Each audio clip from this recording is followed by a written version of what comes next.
Film ಇಂಡಸ್ಟ್ರಿಯಲ್ಲಿ grow ಆಗಬೇಕಂದ್ರೆ ಎಲ್ಲ ಆರಿಂದ ಹೆಸರು ಇಟ್ಕೊಂಡವರು ಎಲ್ಲ ಚೇಂಜ್ ಆಗಿದ್ದಾರೆ. ಆರಿಂದ ಇಟ್ಕೊಂಡ್ರೆ ಚೇಂಜ್ ಆಗುತ್ತಾ ಇಂಡಸ್ಟ್ರಿ ಒಳಗೆ. ನಾನು ಉಮೇಶ್ ಅಂತ ತೆಗೆದು ರಮೇಶ್ ಅಂತ. ಹೆಂಗಸ ದೆವ್ವಗಳೇ ಕಾಣುತ್ತೆ, ಗಂಡಸ ದೆವ್ವಗಳು ಹಾಕಿರಲ್ಲ. ಮೋಹಿನಿ ಇರ್ತಾನೆ, ಮೋಹನ ಇರಲ್ಲ. ಯಾಕೆ ಇಲ್ಲ, ಅದು ನಾನು ಎಕ್ಸ್ಪ್ಲೋರ್ ಮಾಡಬೇಕಾಗುತ್ತೆ. ಅದು ಲೇಟರ್ ಆನ್ ಡೇಸಲ್ಲಿ ನಾವು ನೋಡ್ಬೋದಾ ನೋಡದೇ ಇರ್ಬೋದಾ. ನೀನು ದೆವ್ವ ನೋಡೋ ಅಷ್ಟರಲ್ಲಿ ನೀನೇ ಸತ್ತು ದೆವ್ವ ಬಿಟ್ಟಿದ್ದೆ. ಅವ್ರ ಮಾತಾಡೋದು ಸರ್ ಮನಸ್ಸು ತುಂಬ ಮರದು. ಉತ್ತರ ಕನ್ನಡದ ಎಲ್ಲರದು ಹಂಗೆ ರೀ. ಸೊ ಆಗ್ತಿಲ್ಲ, ಬೇಕೇ ಬೇಕು ಅಂದರೆ. ಮದುವೆ ಆಗಿದೆ ನಿಮ್ಮದು? ಇಲ್ಲ ಸರ್, ಮದುವೆ ಆಗಿ ನೀವು ನಿಮ್ದು ಕಾಂಪ್ರಮೈಸ್ ಪ್ರಶ್ನೆ ಇರಲ್ಲ. ನಿಮ್ದು ತಲೆ ಮೇಲೆ ಕೂದಲಿಲ್ಲ, ಗಡ್ಡ ಹಿಡಿದು ಅವಳು ಎಬ್ಬಿಸ್ತಾಳೆ. ಹೇಳ ನನ್ನ ಮಗನೇ. ಒಬ್ರು ಮುಖ ನೋಡ್ರಿ, ಒಬ್ಬ ಸ್ನಾನ ಮಾಡಿಲ್ಲ, ಇನ್ನೊಬ್ಬ ಹಲ್ಲು ಹೊಚ್ಚಿಲ್ಲ, ಇನ್ನೊಬ್ಬ ಮೂಗೆ ತಿಕ್ಕಿಲ್ಲ ಅಲ್ವಾ? ಸೊ ದೊಡ್ಡರೊಂದು ಮಾತು ಹೇಳ್ತಿರ್ತಾರೆ ಸರ್, ದುಡ್ಡು ಕೊಟ್ಟು ನೋಡು, ಪ್ರೀತಿ ಬಿಟ್ಟು ನೋಡು ಅಂತ. ದೊಡ್ಡರು ಯಾರು ಹೇಳಿಲ್ಲ, ನೀವೇ ಹೇಳ್ತಾ ಇದ್ದೀರಾ.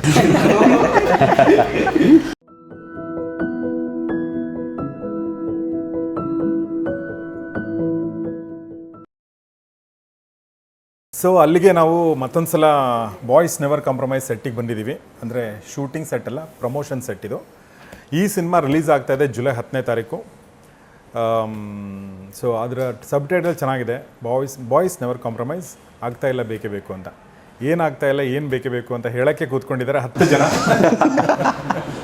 ಒಂದಲ್ಲ ಎರಡಲ್ಲ, ನಮ್ಮ ಸ್ಟುಡಿಯೋದಲ್ಲಿ ಅಂದರೆ ನಮ್ಮ ಶೂಟಿಂಗಲ್ಲಿ ಇಷ್ಟು ಜನ ನಾನು ನೋಡಿಲ್ಲ. 1 2 3 4 5 6 7 8 9 ಜನ ಇದೆ. 9. ಸೊ 9 ಜನ ಮತ್ತು ನಾನು 10 ಜನ ಸೇರಿಕೊಂಡು ಈಗ ನಾವು ಆಗ್ತಾ ಇಲ್ಲ ನಮಗೂ.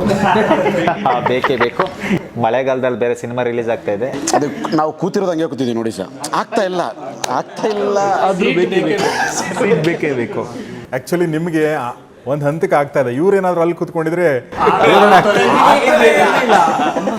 ಸರ್ 9 ಜನ ನಾವು ಅಲ್ಲ, 8 ಜನ ನಾವು, ನೀವು ಸೇರಿದ್ರೆ 9 ಜನ. ಇನ್ನೊಬ್ಬರು ಮಿಸ್, ನಮ್ಮ ಮಂಡ್ಯ ಸಿದ್ದು ಅವರು ಮಿಸ್ ಆಗಿದ್ದಾರೆ. ಅಲ್ಲ, ಇನ್ನೊಬ್ರು ನೀವು ಇಬ್ಬರು ಅಂತ ತಿಳ್ಕೊಬೋದು ಇವ್ರನ್ನ. ಅದು ಒಂದು ಸ್ಕ್ವೇರ್ ಅದು. ನಾನು ಅದಕ್ಕೆ ಎನಿಸಿದ್ದೀನಿ ಬಟ್ ಇವ್ರ ಹೆಸರು ಚೆನ್ನಾಗಿದೆ. ಹೆಸರು ಏನು ಗೊತ್ತಾ ನಿಮಗೆ? ರಾಜರಾಜ ಚೋಳ. ಚೆನ್ನಾಗಿದೆ ಹೆಸರು. ಇವು ಸಬ್ಟೈಟ್ಲ್ ಇದೆ ಇವಂದು. ಇದು ಏನಂತ? ಮನೆಯವ್ರು ಇಟ್ಟಿರೋದಲ್ಲ, ನಾನು ಸರ್ ಮನೇಲಿ ಇಟ್ಟಿರೋದಲ್ಲ, ಅವ್ರು ಇಟ್ಟಿರೋದು. ಹೆಂಗೆ ಇಟ್ಟಿರೋದು ಕೇಳಿ ಸರ್. ಏನು ವಿಶೇಷ ಸರ್, ಆ್ಯಕ್ಚುಲಿ ನಾನು ಹೊಟ್ಟೆ 15 ದಿವಸಕ್ಕೆ ಸೂತ್ಕ ಕಳ್ಕೊಂಡ್ಮೇಲೆ ಹೋಗ್ಬಿಟ್ಟು ಅಶ್ವಲಜರ್ ಅಂತ ಕೇಳಿದ್ದಾರೆ. ಅವ್ರು ಇಟ್ಕೊಂಡು ಅಶ್ವಲಜರ್ ಹೇಳಿದ್ದಾರೆ, ಇವ್ನಿಗೆ ಚೋಳ ರಾಜ ಅಂತಿಕ್ರಿ, ಇವ್ನು ತುಂಬ ಇದಾಗ್ತದೆ ಅಂತ. ಮನೆಯವ್ರು ಇಟ್ಕೊಂಡು ಆ ಹೆಸರು ಒಂಥರ ಅನ್ಕಂಫರ್ಟಬಲ್ ಆಗಿದೆ ಅಂತ ಅಂದ್ಬಿಟ್ಟು ಚೇತನ್ ಅಂತ ಇಟ್ಟರು. ನಾನು ಯಾವತ್ತೋ ಒಂದು ದಿವಸ ನಮ್ಮ ಮಾಮ ಯಾವಾಗಲೂ ಚೋಳ ಅಂತ ಕರೆಯೋರು. ನಾನು ಸುಮ್ಮನೆ ಇರಲಿ ಅಂತ ಯಾರೋ ಏನೋ ಹೆಸರು ಹೇಳು ಅಂತ ಹೇಳಿದಾಗ ಚೋಳ ಅಂತ ಅಂದೆ. ಅದು ಡಿಫ್ರೆಂಟ್ ಆಗಿದೆ ಅಂತಂದರು. ಅದಾದಮೇಲೆ ರಾಜ ಚೋಳ ಅಂತ ಇಟ್ಕೊಂಡೆ. ಸುಮ್ಮನೆ ಪ್ರೊಫೈಲ್ ಏನು ಚೇಂಜ್ ಮಾಡಿದೆ. ಏನೋ ಒಂಥರ ವೈಬ್ರೇಷನ್ ಆಯಿತು. ಸ್ಟೆಪ್ ಬೈ ಸ್ಟೆಪ್ ಅದರಿಂದ ಇದಾಗಕ್ಕೆ ಶುರು ಆಯಿತು. ಆಮೇಲೆ ಪರ್ಫೆಕ್ಟಾಗಿ ಆಸ್ಟ್ರಾಲಜರ್ಸ್ ಹತ್ರ ಕೇಳಿದಾಗ ಅವರು ಒಬ್ಬರು ಪ್ರಿಫರ್ ಮಾಡಿದರು, ಎಲ್ಲ ಫಿಲಮ್ ಇಂಡಸ್ಟ್ರಿಯಲ್ಲಿ ಗ್ರೋ ಆಗಬೇಕಂದ್ರೆ ಎಲ್ಲ ಆರಿಂದ ಹೆಸರು ಇಟ್ಕೊಂಡವರು ಎಲ್ಲ ಚೇಂಜ್ ಆಗಿದ್ದಾರೆ ಅಂತ ಎಲ್ಲ ಹೇಳಿದ್ರು. ಅದಾದಮೇಲೆ ತೋರಿಸಿದಾಗ ರಾಜರಾಜ ಚೋಳ ಅಂತ ಇಟ್ಕೊಳ್ಳಿ, ಒಂದು ಹೆಸರಲ್ಲಿ ಒಂದು ವೈಬ್ರೇಷನ್ ಇದೆ. ರಾಜರಾಜ ಚೋಳ ಅಂತ ಕರೆದ್ರೆ ನಾಭಿಯಿಂದ ಉಸಿರು ತಗೋಬೇಕು, 3 ಸಲ ಲಿಪ್ ಆಡಿಸ್ಬೇಕು, ಈ ಒಂದು ವೈಬ್ರೇಷನ್ ಇದೆ, ಇಟ್ಕೊಂಡು ನೋಡು ಅಂತಂದರು. ಅದು ಇಟ್ಕೊಂಡ್ಮೇಲೆ ನಂಗೆ ಸ್ಟೆಪ್ ಬೈ ಸ್ಟೆಪ್ಪು ಏನೋ ಒಂಥರ ಚೇಂಜಸ್ ಆಯಿತು ಸರ್. ಹೇಳ್ದವ್ರು ಏನು ಮಾಡ್ತಾ ಇದ್ರು? ಸ್ಟಾರ್ಟ್ ಆಗುತ್ತೆ ಅಂತ ಹೇಳಿ ಹೇಳ್ದವ್ರು ಏನು ಮಾಡ್ತಾ ಇದ್ರು? ಶಾಸ್ತ್ರ ಹೇಳ್ತಾರೆ. ಏನು ಇಟ್ಕೊಂಡ್ರು ಇಟ್ಕೊಂಡ್ಬಿಡ್ತಾನೆ. ಹೇಳ್ದವ್ರು ಎಣ್ಣೆ ಹೊಡಿತಾ ಇದ್ರು, ಎಣ್ಣೆ ಇಟ್ಟಲ್ಲಿ ಹೇಳಿದ್ರು. ಅಲ್ಲ, ಈ ಆರಿಂದ ಇಟ್ಕೊಂಡ್ರೆ ಚೇಂಜ್ ಆಗುತ್ತಾ ಇಂಡಸ್ಟ್ರಿ ಒಳಗೆ. ನಾನು ಉಮೇಶ್ ಅಂತ ತೆಗೆದು ರಮೇಶ್ ಅಂತ.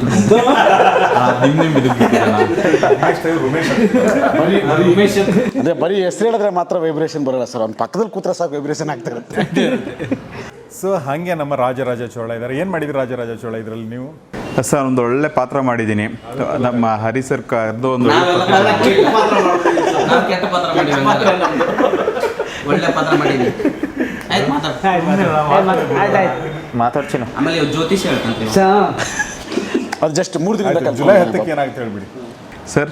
ಜುಲೈ 10ಕ್ಕೆ ನಮ್ಮ ಫಿಲಮ್ ಬರ್ತಾ, ಆಡಿಯನ್ಸ್ ಚೆನ್ನಾಗಿದೆ ಅಂತ ವರ್ಡ್ ಆಫ್ ಮೌತಿಂದ ಹೋಗುತ್ತೆ. ವರ್ಡ್ ಆಫ್ ಮೌತ್ ಮೂಲಕ ಏನೋ ಫಿಲಮ್ ಚೆನ್ನಾಗಿದೆ ಸ್ಪ್ರೆಡ್ ಆಗುತ್ತೆ. ಹೋಗ್ತಾ ಒಳ್ಳೆ ಹಿಟ್ಟಾಗಿ ಕನ್ನಡದಲ್ಲಿ ಒಳ್ಳೆ ಕಲೆಕ್ಷನ್ಸ್ ಆಗಿ, ಅದಾದಮೇಲೆ ಅಕ್ರಾಸ್ ದ ಬಾರ್ಡರ್ಸು ಹೋಗಿ ಒಳ್ಳೆ ಕಲೆಕ್ಷನ್ಸ್ ಮಾಡಿ ನೇಮ್ ಆಗುತ್ತೆ.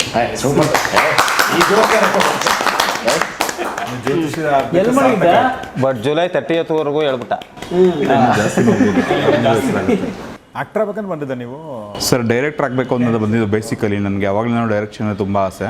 ಬಟ್ ನಮ್ಮ ಸಿನಿಮಾದಲ್ಲಿ ಸೇರಿಕೊಂಡಾಗ ಅಲ್ಲಿ ನಮ್ಮ ಸರೊಬ್ಬರು ಹೇಳಿದ್ದು ನೀನು ಡೈರೆಕ್ಷನ್ ಮಾಡ್ತೀನಿ ಅಂತಂದರೆ ಟು ಬಿ ಫ್ರ್ಯಾಂಕ್ ಒಂದೇ ಕತೆ ಬರೆದು ಪ್ರೊಡ್ಯೂಸರ್ ಹತ್ರ ಅಪ್ರೋಚ್ ಮಾಡಿ ಅವ್ರ ಹತ್ರ ತಿರುಗಿ ಒಂದು ಫಿಲಮ್ ಮಾಡೋಕ್ಕೆ 3 ವರ್ಷ ಮಾಡಿದ್ರು, ಹಿಟ್ ಆಗುತ್ತೋ ಫ್ಲಾಪ್ ಆಗುತ್ತೋ ಗೊತ್ತಿಲ್ಲ. ನಿನ್ಗೊಂದು ದಪ್ಪಾಗಿದೆಯಾ, ನಿನ್ಗೆ ಒಂದು ಪ್ಲಸ್ ಕಾಮಿಡಿಯನ್ನು ಫಸ್ಟು ಏನೋ ಹೆಸರು ಮಾಡಬೇಡ, ಅದಾದ್ಮೇಲೆ ನಿನ್ಗೆ ಒಂದಷ್ಟು ಅರ್ನಿಂಗ್ಸ್ ಅಂತ ಮಾಡ್ಕೊ, ಲೈಫ್ ಸ್ಟೇಬಲ್ ಮಾಡ್ಕೊ, ಕಂಫರ್ಟ್ ಮಾಡ್ಕೊ. ಅದಾದಮೇಲೂ ನಿನಗೆ ಡೈರೆಕ್ಷನ್ ಮೇಲೆ ಪ್ಯಾಷನ್ ಇದ್ದರೆ ನಿನ್ಗಷ್ಟು ಇಂಡಸ್ಟ್ರಿನೂ ಗೊತ್ತಾಗಿರುತ್ತೆ, ಟೆಕ್ನಿಕಲ್ ವರ್ಕ್ ಗೊತ್ತಾಗಿರುತ್ತೆ, ಎಲ್ಲ ಥರ ಸ್ಕಿಲ್ಸ್ ಗೊತ್ತಾಗಿರುತ್ತೆ. A to Z ಸ್ಕ್ರಿಪ್ಟ್ ಲೆವೆಲಿಂದ ಇದು ಪ್ರಮೋಷನ್ ರಿಲೀಸ್ ಲೆವೆಲ್ಗೂ ಎಲ್ಲ ಗೊತ್ತಾಗಿರುತ್ತೆ. ಅದಾದಮೇಲೆ ಮಾಡೋ ಡೈರೆಕ್ಷನ್ ಅಂತ ಹೇಳಿದ್ರು. ಅದಕ್ಕೋಸ್ಕರ ಕಲ್ತ್ಕೊಂಡೇನು sir, learning process of cinema. ಒಳ್ಳೆಯದಾಗಲಿ ನಿಮಗೆ. ಮಾತಾಡ್ಸೋ ತನಕ ಮಾತಾಡ್ಬೇಡ. ಸ್ನೇಹಿತರೆ, ನಮ್ಮ ಜೊತೆಗೆ ಸುಪ್ರೀತ್ ಇದ್ದಾರೆ. ಸುಪ್ರೀತ್ ಚೆನ್ನಾಗಿದೆ ನಿಮ್ಮ ಸ್ಪೆಕ್ಟ್. Thank you sir. ಹೆಂಗೆ ಬೇಕಾದ್ರೆ ನೋಡಿ ಸರ್, ಕಾಣಿಸ್ತೀನಿ. ನಿಮ್ಮದು ಚಲೋ ಐತೆ ಸರ್. ನಮ್ಮದು ನಾವು ಹಾಕೊಳ್ಳಿ ಅಂದರೆ ನೀವು ಕಾಣಲ್ಲ. ಸುಪ್ರೀತ್ ಒಂದು ಒಳ್ಳೆ, ನಾವು ಅವ್ರನ್ನ ಶಾರ್ಟ್ ಮೂವಿಗಳು ನೋಡಿದ್ವಿ. ಇತ್ತೀಚೆಗೆ ಶಾರ್ಟ್ ಮೂವಿಗಳದೊಂದು ಟ್ರೆಂಡ್ ಹೊಸದಾಗಿ ಏನು ಶುರು ಆಗಿದೆ. ಅದರಲ್ಲಿ ಒಂದಷ್ಟು ಸ್ಟಾರ್ಗಳಿದ್ದಾರೆ, ಒಂದಷ್ಟು ಒಳ್ಳೆ ಕಲಾವಿದರಿದ್ದಾರೆ. ಅಂಥದ್ರಲ್ಲಿ ಒಬ್ಬರು ಸುಪ್ರೀತ್ ಅಂತ ನನಗನ್ಸುತ್ತೆ. Thank you so much sir. So Supreet, ಹೆಂಗೆ ಶುರು ಆಯ್ತು ನಿಮ್ಮ ಒಂದು ಜರ್ನಿ? ನಮ್ಮ ಜರ್ನಿ ಅಂದರೆ ನಾವು ಇನ್ಸ್ಟಾಗ್ರಾಮಿಂದ ರೀಲ್ಸಿಂದ ಸ್ಟಾರ್ಟ್ ಮಾಡಿದ್ದು. ಸೊ ಹಿಂಗೆ ಟೀಮ್ ಜೊತೆ ಇದೊಂದು ಈಗ ಅಮೃತಾಂಜನ್ ಅಂತ ಏನಿದೆ, ಸೊ ಕನ್ನಡದಲ್ಲಿ ಟಾಪೆಸ್ಟ್ ವ್ಯೂಸ್ ಇರುವಂಥ ಒಂದು ಶಾರ್ಟ್ ಫಿಲಮ್ಮು. ಸೊ ಆ ಟೀಮಲ್ಲಿ ಅಪ್ರೋಚ್ ಮಾಡಿದೆ, ಹಿಂಗೆ ನನ್ನೊಂದು ಶಾರ್ಟ್ ಫಿಲಮ್ ಕರ್ಕೊಳ್ರಿ ಅಂತ. ಸೊ ಹೆಂಗಿರೋ ಅವಾಗ ಒಂದು 80,000 ಏನೋ ಇದ್ದರು ಫಾಲೋವರ್ಸು. ಸೊ ಆ ಟೈಮಲ್ಲಿ ಅವ್ರಿಗೆ ಅಪ್ರೋಚ್ ಮಾಡಿ ಒಂದು ಸಣ್ಣ ಕ್ಯಾರೆಕ್ಟರ್ ಮಾಡಿದೆ. ಸೊ ಅಲ್ಲಿಂದ ಶಾರ್ಟ್ ಫಿಲಮ್ಮು ನಾನು ಡೈರೆಕ್ಷನ್ ಮಾಡಿ, ಇವಾಗೇನು ಕಲಾಕಾರ 1, 2, 3 ಹೆವಿ ಹಿಟ್ಟಾಗಿದೆ ಕನ್ನಡದಲ್ಲಿ. ಸೊ ಅದನ್ನು ನಾನೇ ಬರೆದು ನಾನೇ ಡೈರೆಕ್ಷನ್ ಮಾಡಿ ನಾನೇ ಆ್ಯಕ್ಟಿಂಗ್ ಮಾಡಿದೆ. ಅದೊಂದು ಒಂಚೂರು ಒಳ್ಳೆ ನೇಮ್ ತಂದು ಕೊಡ್ತು. ಅದರಿಂದ ಒಂದಷ್ಟು ಸಿನಿಮಾ ಸಿಕ್ತು. ಇನ್ನೊಂದು ಫಸ್ಟೇ ಡೆವಿಲ್ ಸಿನಿಮಾದಲ್ಲಿ ಒಂದು ದರ್ಶನ್ ಸರ್ ಆಪೋಸಿಟ್ ಒಂದು ಸೀನು ಸಹ ಅದನ್ನು ಮಾಡಿದೆ. ಸೊ ಅದೆಲ್ಲ ಒಳ್ಳೆ ಎಕ್ಸ್ಪೀರಿಯೆನ್ಸ್ ಆಯಿತು. ಸೊ ಹಂಗೆ ರೀಲ್ಸಿಂದ ಶಾರ್ಟ್ ಫಿಲಮಿಂದ ಈಗ ಸಿನಿಮಾ ಹಂಗೆ ಸ್ಟಾರ್ಟ್ ಆಯಿತು. ಸೋಷಿಯಲ್ ಮೀಡಿಯಾ ಎಷ್ಟು ಜನರಿಗೆ ಲೈಫ್ ಕೊಟ್ಟಿದೆ ಅಲ್ವಾ? ಹೌದು, ಖಂಡಿತ. ಯಾಕಂದರೆ ಈಗ ಸೋಷಿಯಲ್ ಮೀಡಿಯಾ ಅಂದರೆ ಒಬ್ಬರು ನೀವು ಆ್ಯಕ್ಟಿಂಗ್ ಫೀಲ್ಡಿಗೆ ಬರ್ತೀನಿ ಅಂದಾಗ ಬೇರೆಲ್ಲ ಮರ್ತ್ಬಿಡ್ಬೇಕು. ಕೆಲಸನೂ ಮಾಡ್ಕೊಂಡು ಇದನ್ನು ಮಾಡ್ಕೊಂಡು ಮಾಡೋಕ್ಕಾಗಲ್ಲ. ಸೊ ಸೋಷಿಯಲ್ ಮೀಡಿಯಾ ಏನು ಹೆಲ್ಪ್ ಮಾಡ್ತು ಅಂದರೆ, ಸಿನಿಮಾದಲ್ಲಿ ಚಾನ್ಸ್ ಸಿಕ್ಕಿಲ್ಲ ಅಂದರೆ ಸೋಷಿಯಲ್ ಮೀಡಿಯಾದಲ್ಲಿ ಪ್ರಮೋಷನ್ಸ್ ಅದಿದು ಅಂತ ಅರ್ನಿಂಗ್ಸ್ಗೆ ಏನೂ ಪ್ರಾಬ್ಲಮ್ ಇಲ್ಲ. ನೀವು ದಿನವಿಡೀ ಕೆಲಸ ಹೋಗ್ತೀನಿ ಅಂದರೂ ನಾವೇನೋ PUC ಪಾಸಾಗಿ ಏನೋ ಒಂದು ಡಿಗ್ರಿನೂ ಡಿಸ್ಕಂಟಿನ್ಯೂ ಮಾಡಿರೋ 120K ಸಿಗ್ಬೋದು. ಇದರಲ್ಲಿ ಆರಾಮಾಗಿ 50K 60K ದುಡ್ಕೊಬೋದು, ಲಕ್ಷದವರೆಗೂ ಮಾಡ್ಕೊಬೋದು. ಇಲ್ಲ ಒಂದು ತಿಂಗಳು ಏನಿರಲ್ಲ. ಸೊ ಹಿಂಗೆ ಒಂದು ಬೇಸ್ ಕ್ರಿಯೇಟ್ ಆಗಿದೆ. Very nice. ಸೊ ಹಾಗೆ ಅವರು ಈಗ ನಮಗೆ ಬಾಯ್ಸ್ ನೆವರ್ ಕಾಂಪ್ರಮೈಸಲ್ಲಿ ಒಂದು ಒಳ್ಳೆ ರೋಲ್ ಮಾಡಿದ್ದಾರೆ. ಆ ರೋಲ್ ಬಗ್ಗೆ ಆಮೇಲೆ ಕೇಳ್ತೀನಿ. ಬಟ್ ಅದಕ್ಕಿಂತ ಮುಂಚೆ ಗಣೇಶ್ ಇದ್ದಾರೆ. ಗಣೇಶ್ ಅವರೇ, ನಿಮ್ಮದೇ ಅವರು? ಸರ್ ನಮ್ಮದು ಬೆಂಗಳೂರೇ. ಹೌದಾ? ಆ್ಯಕ್ಚುಲಿ ಇದರಲ್ಲಿ ಮಂಗಳೂರು ಭಾಷೆಯಲ್ಲಿ ಮಾತಾಡೋದು ಈ ಸಿನಿಮಾದಲ್ಲಿ. ತುಂಬ ಚೆನ್ನಾಗಿದೆ ಕ್ಯಾರೆಕ್ಟ್ರು. ಇಲ್ಲರ ನಂದು ಬೇಕೇ ಬೇಕು ಅಂತ ಯಾವುದಕ್ಕೆ ಅಂತೀರಾ? ಬೇಕೇ ಬೇಕು ಅಂದರೆ ಈಗ ಆಗ್ತಾಯಿಲ್ಲ. ಬೇಕೇ ಬೇಕು ಅಂದರೆ ಈ ಕ್ಷಣಿಕದಲ್ಲಿ ಸಿನಿಮಾ ಹಿಟ್ಟಾಗಬೇಕು. ಒಂದು 15 ವರ್ಷ ಜರ್ನಿ ಆಗ್ಬಿಟ್ಟಿದೆ. ಸೈಕಲ್ ಎಲ್ಲೆಲ್ಲಿ ಹೋಗಿದೆ ಗೊತ್ತಿಲ್ಲ, ಪಾರ್ಟ್ಸ್ ಎಲ್ಲ. ಅದನ್ನೆಲ್ಲ ಈ ಸಿನಿಮಾ ಹಿಟ್ಟಾದ್ಮೇಲೆ ಎಲ್ಲ ಹೊಸ ತಗೊಂಡು ಫಿಟ್ ಮಾಡ್ಕೋಬೇಕು. ಹಂಗಾಗ್ಬಿಟ್ಟಿದೆ. ಗೆಲ್ಲೇಬೇಕು ಸಿನಿಮಾ. ಹೌದು ಸರ್. ಹೇಮಂತ್, ಏನಂದರೆ ಈ ಸಿನಿಮಾದಲ್ಲಿ ನೀವು ಈಗ ದೆವ್ವದ ರೋಲ್ ಏನಿರುತ್ತಲ್ವ, ಆ ದೆವ್ವದ ರೋಲ್ಗೆ ಈಗ ನಾವು ಯೂಶ್ವಲಿ ಹೆಂಗಸ್ ದೆವ್ವಗಳೇ ಕಾಣುತ್ತೆ, ಗಂಡಸ ದೆವ್ವಗಳು ಯಾಕಿರಲ್ಲ? ಮೋಹಿನಿ ಇರ್ತಾನೆ, ಮೋಹನ ಇರಲ್ಲ, ಯಾಕೆ? ಸರ್ ಈ ಕಾನ್ಸೆಪ್ಟ್ ಬಗ್ಗೆ ಕೇಳಂಗಿದ್ರೆ ನಾನು ದೆವ್ವನೇ ಇಲ್ಲ ಅಂತೀನಿ. ಗಂಡ್ಸ್ ಬೇರೆ ಹೆಂಗ್ಸ್ ಬೇರೆ ಅಲ್ಲ, ದೆವ್ವನೇ ಇಲ್ಲ. ಯಾಕೆಂದರೆ ಆ ಥರ ನೆಗೆಟಿವ್ ಎನರ್ಜಿ ನನಗೆ ಯಾವತ್ತೂ ಫೀಲ್ ಆಗಿಲ್ಲ. ನೀವು ಬಂದಾಗ ನಮಗಾಯ್ತು. ಏನು ನೆಗೆಟಿವ್ ಎನರ್ಜಿ ಆ್ಯಕ್ಚುಲಿ ಅವ್ನು ತುಂಬ ಇಂಟ್ರೆಸ್ಟ್ ಸರ್, ದೆವ್ವ ನೋಡಬೇಕು ತುಂಬ ಇಂಟ್ರೆಸ್ಟೆಡ್ ಆಗಿದ್ದೀನಿ ಸರ್. ಆ್ಯಕ್ಚುಲಿ ನಾನು ಸ್ಮಶಾನದಲ್ಲಿ ಶೂಟಿಂಗ್ ಮಾಡಬೇಕಾದ್ರೂ ಅಷ್ಟೇ. ಬಟ್ ಸ್ಮಶಾನದಲ್ಲೆಲ್ಲ ಇರಲ್ಲ ಅಂತಾರೆ. ಬಟ್ ಲೇಟ್ ನೈಟ್ಸು ಎಲ್ಲರೂ ಟ್ರಾವೆಲ್ ಮಾಡ್ತಾ ಇದ್ದಾಗ ನಾನು ಬೇಕಂತ ಇಣ್ಕಿ ನೋಡ್ತಾ ಇರ್ತೀನಿ. ಎಲ್ಲಾದರೂ ಸಿಗ್ತದ ನೋಡ್ತದ, ಸಿಕ್ಕಿದ್ರೆ ನಂಬರ್ ಕೊಡ್ತೀನಿ ಅಂತ ಇಂಟ್ರ್ಯಾಕ್ಟ್ ಮಾಡುತ್ತಾ ಆ ಥರ ಎಲ್ಲ. ಯಾಕೆಂದರೆ ಅದನ್ನು ಅನುಭವ ಆಗಿರೋರು ಕೇಳ್ತಾ ಇರ್ತಾರೆ. ಇಲ್ಲ ಹೌದು ನಿಜ, ನಾನು ಮಾತಾಡಿದ್ದೀನಿ, ನಾನು ಇನ್ನೊಂದು ಆ ರೀತಿ ಎಲ್ಲ ಹೇಳ್ತಾ ಇರೋದ್ರಿಂದ ನಮಗೂ ಅದೊಂದು ಕುತೂಹಲ ಸರ್, ನಿಜವಾಗ್ಲೂ ಇದೆಯಾ ಇಲ್ವಾ. ಇವಾಗ ಫಾರ್ ಎಕ್ಸಾಂಪಲ್ ನಾವು ಸಿನಿಮಾ ಮಾಡಿರೋದೇ ಆಧಾರಿತದ ಮೇಲೆ ಒಂದು ರಿಯಲ್ ಇನ್ಸಿಡೆಂಟ್ ನಡೆದಿದೆ ಆ ರೀತಿ ಅಂತ. ಸೊ ಇಲ್ಲ, ಅದು ನಾನು ಎಕ್ಸ್ಪ್ಲೋರ್ ಮಾಡಬೇಕಾಗುತ್ತೆ. ಅದು ಲೇಟರ್ ಆನ್ ಡೇಸಲ್ಲಿ ನಾವು ನೋಡದೇ ಇರ್ಬೋದಾ. ಅಟ್ಲೀಸ್ಟ್ ಪಿಕ್ಚರಲ್ಲ ಅಂತ ನೋಡ್ತೀರಾ, ದಯವಿಟ್ಟು. ನೀನು ದೆವ್ವ ನೋಡೋ ಅಷ್ಟರಲ್ಲಿ ನೀನೇ ಸತ್ತು ದೆವ್ವ ಬಿಟ್ಟಿದ್ದೆ. ನೋಡಲ್ಲ, ಕಾಣಲ್ಲ. ಸೊ ದೆವ್ವ ನೋಡಿ, ಅದು ದೆವ್ವ ಇದೆಯಾ ಇಲ್ವಾ ಅನ್ನೋದು ಹಂಗೆ ನಮ್ಮ ಮನಸ್ಸಲ್ಲಿ ಇರೋದ್ರಿಂದ ಈ ಥರ ಸಿನಿಮಾಗಳು ಬರುತ್ತೆ. ಹೌದು, ಇದೆ ಅಂತ ಫಿಕ್ಸ್ ಆಗ್ಬಿಟ್ರೆ ದೆವ್ವ ಸಿನಿಮಾ ಮಾಡೋ ಅವಶ್ಯಕತೆನೇ ಇಲ್ಲ. ಇಲ್ಲ ಅಂತ ಫಿಕ್ಸ್ ಆದರೂ ಸಿನಿಮಾಗಳು ಬರಲ್ಲ. ಅದೊಂದು ಇದೆಯಲ್ಲ ಹಂಗೆ ಅಂದ್ರೆ ಅದೊಂದು ಕಲ್ಪನೆ ಸರ್, ಆ ಕಲ್ಪನೆಯಲ್ಲೇ ಕಥೆ ಕಲ್ಪನೆ ಅಂದ್ರೆ ಅದು ಕೆಲವೊಬ್ಬರಿಗೆ ರಿಯಾಲಿಟಿ ಅನ್ಸುತ್ತೆ, ಕೆಲವೊಬ್ಬರಿಗೆ ಅನ್ಸಲ್ಲ. ಅದ್ರ ಮಧ್ಯದಲ್ಲಿ ಇದೆಯಲ್ವಾ, ಅದಕ್ಕೆ ಕಥೆಗಳು ಹುಡ್ತವೆ. ದೆವ್ವ ಇದೆಯಾ ಇಲ್ವಾ ಅನ್ನೋದು ಹೆವಿ ಕನ್ಫ್ಯೂಸ್ ಇದೆ. ಸುಮಾರು ಯಾವಾಗಲೂ ಎಲ್ಲಿ ಕನ್ಫ್ಯೂಷನ್ ಇರುತ್ತೆ ಅಲ್ಲೇ ಕಥೆ ಇರುತ್ತೆ. ಕಥೆ. ಹೌದು sir. Umesh Kinnal sir. So ನಿಮ್ಮ ಕಥೆ ಹೇಳಿ. ನಿಮ್ಮ ಕಥೆ ಅಂದರೆ ನಿಮ್ಮೂರು? ಸರ್ ನಮ್ಮದು ಪ್ರಾಪರ್ ಗದಗ ಜಿಲ್ಲಾ, ಗದಗ ತಾಲೂಕು, ಕೋಟುಮುಚಿ ಅಂತ ಒಂದು ಹಳ್ಳಿ. ಹಾಂ ಸರ್, ಅಲ್ಲಿಂದ ಬಂದೀವಿ ಸರ್. ಫಸ್ಟು ಥಿಯೇಟ್ರ್ ನಟರಂಗ ಅಂತ ಒಂದು ಸಂಸ್ಥೆ, ಅಲ್ಲಿಂದ ಮುಗಿಸ್ಕೊಂಡು ಒಂದಿಷ್ಟು ಇಲ್ಲಿ ಕೆ ವಿ ಸುಬ್ಬಣ್ಣ ಆಪ್ತರಂಗ ಮಂದಿರ ಅಂತ ಐತಿ, ಅಲ್ಲೊಂದಿಷ್ಟು ನಾಟಕಗಳು ಮಾಡಿ ಅದಾದಮೇಲೆ ಆಡಿಷನ್ ಎಲ್ಲ ಕೊಟ್ಟು ಕಾಮಿಡಿ ಕಿಲಾಡಿ ಸೆಲೆಕ್ಟ್ ಆಗಿ ಅಲ್ಲಿಂದ ಭರ್ಜರಿ ಬ್ಯಾಚುಲರ್ಸ್ ಅಂತ ಒಂದು ಶೋ ಮಾಡಿ ಹಂಗೆ ಶೋ ಮಾಡ್ಕೊತ ಒಂದಿಷ್ಟು ಸಿನಿಮಾಗಳು ಹಂಗೆ ಮಾಡ್ಕೊಂತ ಈಗ ಇಲ್ಲಿ ಮಟ್ಟ ಬಂದಿವಿ. Very nice Umesh. ನಮ್ಮ ಗದಗಿಂದ ಹಾಂ ಸರ್, ನಮ್ಮ ಊರಿಗೆ ಹೋಗ್ಬೇಕಾದ್ರೆ ನಿಮ್ಮ ಕೋಟುಮುಚ್ಚಿಗೆ ಮೇಲಿಂದನೇ ಹೋಗೋದು, ಗುಡ್ಡದ ಮೇಲೆ ಬರುತ್ತೆ ನಿಮ್ಮ ಊರು. ಹೌದು ಸರ್. ರೈಟ್ ಸೈಡಿಗೆ ಬರುತ್ತೆ, ನಾವು ಹಿಂಗೆ ಮತ್ತೆ ನರಗಲ್ಗೆ ಹೋಗ್ತೀವಿ. ಹೌದು ಸರ್. ಲೆಫ್ಟ್ ಹೋದ್ರೆ ಈ ಕಡೆ ರೋಣ ಹೋಗ್ತೀವಿ ಅನ್ಸುತ್ತೆ. ಪ್ರತಿ ಸಲ ಕೋಟುಮುಚ್ಚಿಗೆ ಅಂತ ಕಾಣ್ತಿರುತ್ತೆ. ಹೌದು ಸರ್, ಸೆಂಟರ್ನಾಗ ಐತಿ. ಹಾಂ, ಸೆಂಟರ್ನಾಗ ಐತಿ. ಅದೇನಾ ಊರು ನಿಮ್ಮದು? ಹೌದು ಸರ್, ಅದು ಎಲ್ಲ ಐತಿ ಸರ್. ಭಾಳ ಇಲ್ರಿ, ಎಷ್ಟು ಬೇಕು ಅಷ್ಟೈತಿ. ಇನ್ನೊಂದು 2 ಎಕರೆ ಎಲ್ಲ ಬರ್ಕೊಂಡು ನಮ್ಮ ಕಡೆ ಆ್ಯಕ್ಚುಲಿ ಹೊಲ ಜಾಸ್ತಿ ಇರ್ತವೆ. ಹೌದು ಸರ್. ಬೆಂಗಳೂರು ಮತ್ತು ಸೌತ್ ಕರ್ನಾಟಕದಲ್ಲಿ ಹೊಲ ಕಡಿಮೆ ಇರುತ್ತಲ್ಲ. ನಮ್ಮ ಕಡೆ ಉತ್ತರ ಕರ್ನಾಟಕದಲ್ಲಿ ಹೆಂಗೆ ಅಂದರೆ ಹೊಲನ ನಾವು ಎಕರೆದಲ್ಲಿ ಎಳೆಯಲ್ಲ, ಕೂರ್ಗೆಲ್ಲಿ ಎಳಿತೀವಿ. ಕೂರ್ಗೆ ಅಂದರೆ ಒಂದು ಕೂರ್ಗೆ ಅಂದರೆ 4 ಎಕರೆ, 4 ಎಕರೆ, 8 ಕೂರ್ಗೆ, 10 ಕೂರ್ಗೆ, ಹಿಂಗಿರ್ತಾವೆ ನಮ್ಮ ಕಡೆ ಹೊಲ. ಬಯಲು ಪ್ರದೇಶ, ಒಂದು ಕೂರ್ಗೆ ಅಂದ್ರೆ ಮುಗೀತು 4 ಎಕರೆ. ಆಮೇಲೆ ಇಲ್ಲಿ 1 ಎಕರೆಕ ಮುಕ್ಳೆ ಕುಂಟೆ ಈಗ ಎಕರೆಗೆಲ್ಲ 15 ಲಕ್ಷ 10 ಲಕ್ಷ ನಡೆದವ್ರಿ. ಇಲ್ಲಿ ಎಕರೆ ಗಟ್ಟಲೆ ತಂದ್ಬಿಟ್ರೆ ನಾವ ರಾಜ ಇಲ್ಲಿ. 4 ಕೋಟಿ ಇಲ್ಲಿ 4 ಕುಂಟೆ ಇದ್ರೆ ನಾವು ರಾಜ. ಹತ್ಕೊಂಡು 30 So, 40 ಹಾಗೆ ಕೋಟುಮುಚ್ಚಿಗಿಂದ ಬಂದು ಇಲ್ಲಿ ಏನು ಮಾಡಿದ್ರಿ ಈ ಸಿನಿಮಾದಲ್ಲಿ? ಸಿನಿಮಾದಾಗ ಒಂದು ಪಾತ್ರ ಮಾಡೀನಿ ಸರ್ ನಾನು. ಅದು ಕೆಟ್ಟ ಪಾತ್ರ ಇಲ್ಲ, ಚಲೋ ಪಾತ್ರನ ಮಾಡಿದ್ದೀನಿ. ಒಂದು ಬೋಲ್ಟನು ಕ್ಯಾರೆಕ್ಟರ್ ಇವಂದು ನಂದು ಕಾಂಬಿನೇಷನ್. ನಟ್ಟು ಇವ್ರು ಬೋಲ್ಟ್. ನಟ್ಟು ಬೋಲ್ಟ್ ಸರ್, ಒಬ್ಬೊಬ್ರದೊಂದು ಡಿಫ್ರೆಂಟ್ ವೈಟಿ ಬೋಲ್ಟು ರಾಜು ರಾಜ. ರಾಜ್. ಓಕೆ, ನಿಮ್ಮ ಹೆಸರು ಚೆನ್ನಾಗಿದೆ. Sir Raj Hemanth sir. ಕುಳ್ಳಿ. ಮ್ಯಾಗಿ. ಓಕೆ. ಡಾಗಿ ಅವರು ಡಾಗಿ ಅವರು ರಾಜ್ ವಿಷ್ಣು ಏನೋ ಇದೆ ಕನೆಕ್ಷನ್. ಏನೋ ಇದೆ. ಆಯ್ತು ಸರ್. ಡಾಗಿ ಬಂದ್ಬಿಟ್ಟು ಸಾಮ್ರಾಟ್ ಅವರು ಅವಾಗಲೇ ಹೋದ್ರಲ್ಲ, ಅವರು ಡಾಗಿ, ಡ್ರ್ಯಾಗನ್ ಡಾಗಿ. ಎಲ್ಲ ಪಾತ್ರಗಳು ಒಂದು ಯೂನಿಕ್ನೆಸ್ ಇದೆ ಸರ್, ಅಂದರೆ ಡಿಸೈನ್ ಮಾಡಿದ್ದಾರೆ ನೀಟ್. ನಿಮ್ಮ ಹೆಸರು ಹೇಳಿ, ಇನ್ನೊಂದ್ಸಲ ಹೇಳಿ. ಸರ್ ಸೀತಾರಾಮು ಅಂತ. ನಂದು ಪ್ರಾಪರ್ ಕೋಲಾರ, ಬಂಗಾರಪೇಟೆ ತಾಲೂಕು, ಬೂದಿಕೋಟೆ ಅಂತ ಹೇಳಿ. ಸೊ ಇಂಡಸ್ಟ್ರಿಗೆ ಹತ್ತತ್ರ ಒಂದು ಅರೌಂಡ್ 8 ಇಯರ್ಸ್ ಆಯ್ತು ಸರ್, ನಿಯರ್ಲಿ. ಫಸ್ಟು ಅವಕಾಶನೇ ಮಜಾ ಭಾರತ್. ಅದಕ್ಕೂ ಮುಂಚೆ ನಾನೊಬ್ಬ IT ಎಂಪ್ಲಾಯ್, IBM ಅಲ್ಲಿ ವರ್ಕ್ ಮಾಡ್ತಿದ್ದೋ ನಾನು. ಸರ್ ಅದೇ ಕ್ರೇಜು. ಆ ಟೈಮಲ್ಲಿ ಡಿಮಾನಿಟೈಸೇಷನ್ ಆಗಿ ಸ್ವಲ್ಪ ಎಲ್ಲ ಡ್ರಾಪ್ ಔಟ್ ಆಗಿತ್ತು ಓವರಾಲು. ಅವಾಗ ಜಾಬ್ ಬಿಡೋ ಪರಿಸ್ಥಿತಿನೂ ಇತ್ತು ಆ ಟೈಮಲ್ಲಿ, ಸ್ವಲ್ಪ ಕಷ್ಟ ಇತ್ತು. ಬಟ್ ಈ ಕ್ರೇಜ್ ಹೆಂಗೆ ಬಂತು ಅಂದರೆ ಒಬ್ಬ ಪರ್ಸನಿಂದ, ಅಂದರೆ ಒಬ್ಬರು ಮೋಟಿವೇಶನಿಂದ ಈ ಕಡೆ ಟರ್ನ್ ಆಗಿದ್ದ. ವಿಶ್ವ ಕಾರ್ಯಪ್ಪ ಅಂಥೇಳಿ ಒಂದು ಸ್ಟೇಜಲ್ಲಿ ಅದೊಂದು ಫನ್ನಿ ಡ್ಯಾನ್ಸ್, ಅಂದರೆ ಕಾಲೇಜ್ ಡೇಸಿಂದ ಸ್ವಲ್ಪ ಕಲ್ಚರಲ್ಸು ಹೆವಿ ಇತ್ತು ನಮ್ಮದು.